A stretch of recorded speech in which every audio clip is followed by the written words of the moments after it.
বাংলা উপন্যাস রাইফেল রুটি আওরাত। লেখক আনোয়ার পাশা।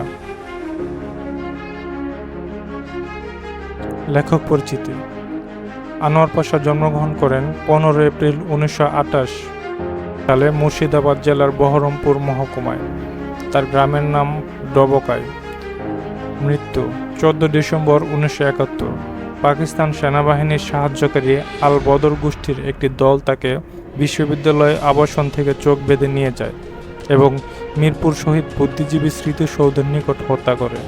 নাগরিকত্ব বাংলাদেশি। উল্লেখযোগ্য পুরস্কার: বাংলা একাডেমি স্বাধীনতা পুরস্কার 2020।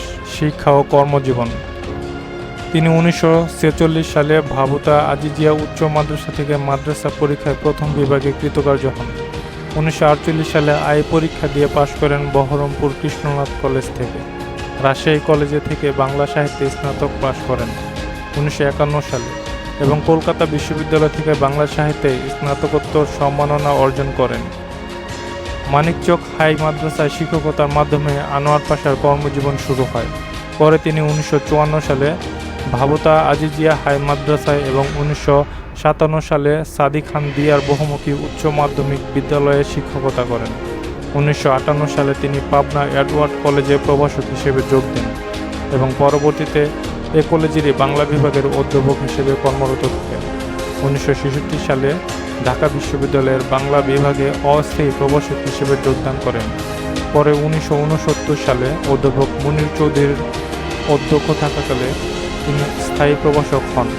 1970 সালে তিনি জ্যেষ্ঠ প্রভাষক পদে পদোন্নতি পান। মৃত্যুর পূর্ব পর্যন্ত তিনি এখানেই কর্মরত ছিলেন।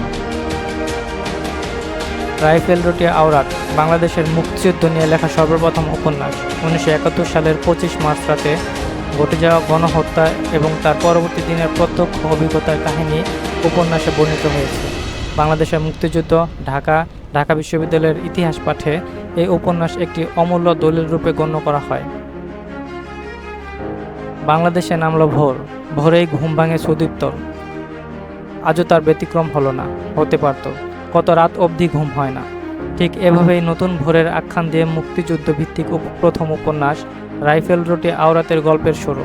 যখন বর্বর ক্ষমতালোলুপ ইয়াহিয়ার জলপাই রঙের দোসরা রাইফেল রুটি আওরাতকে মূলনীতি ধরে বাঙালি ও বাংলাদেশ শব্দটি নিশ্চিহ্ন করতে সার্চলাইট শুরু করেছিল, ঠিক তখনই বন্দি শিবিরের ভয়াবহতার মধ্যে বসে ঢাকা বিশ্ববিদ্যালয়ের বাংলা বিভাগের অধ্যাপক আনোয়ার পাশা দুঃসহ সময়ের প্রতিচ্ছবি লিপিবদ্ধ করেছেন রাইফেল রুটি আওরাত উপন্যাসে। আত্মজৈবনিক অভিজ্ঞতার বস্তুনিষ্ঠতা ছাপিয়ে এ পাণ্ডুলিপি হয়ে উঠেছে অগ্নিঝরা মার্চের ভয়াল দিনগুলোর লোমহর্ষক জবানবন্দি। উপন্যাসের প্রারম্ভিকতায় কাজী আব্দুল মান্নান লিখেছেন, মানুষ আর পশুর মধ্যে বড় পার্থক্য হচ্ছে পশু একমাত্র বর্তমান দেখে, মানুষ দেখে অতীত, বর্তমান এবং ভবিষ্যৎকে একসঙ্গে বিবেচনা করে। যখন কোনো ব্যক্তি এবং সমাজ একমাত্র বর্তমানের মধ্যে আবর্তিত হতে থাকে তখন সর্বনাশের ইশারা প্রকট হতে থাকে। হায়নার গোষ্ঠী বিশ্বাস করত তাদের হাতে যদি রাইফেল থাকে, খুন্নি বৃত্তির জন্য রুটি এবং উল্লাসের জন্য রমণী থাকে, তাহলে তারা পাকিস্তানের অখণ্ডতা রক্ষা করতে পারবে। অর্থাৎ সারাদিন রাইফেল দিয়ে মানুষ মারো, রাতে রুটি খেয়ে ধরে নিয়ে যাওয়া রমণীদের নিয়ে উল্লাস করার নামই পাকিস্তানের অখণ্ডতা রক্ষা। আসলে নামকরণ ব্যঙ্গার্থে দেওয়া। এখানে রাইফেল হলো যুদ্ধ চলাকালীন বাঙালির অস্তিত্ব হরণ, রুটি হলো খাদ্য যোগানে বাধা সৃষ্টি, আওরাত হলো সম্ভ্রম হারানো নারী।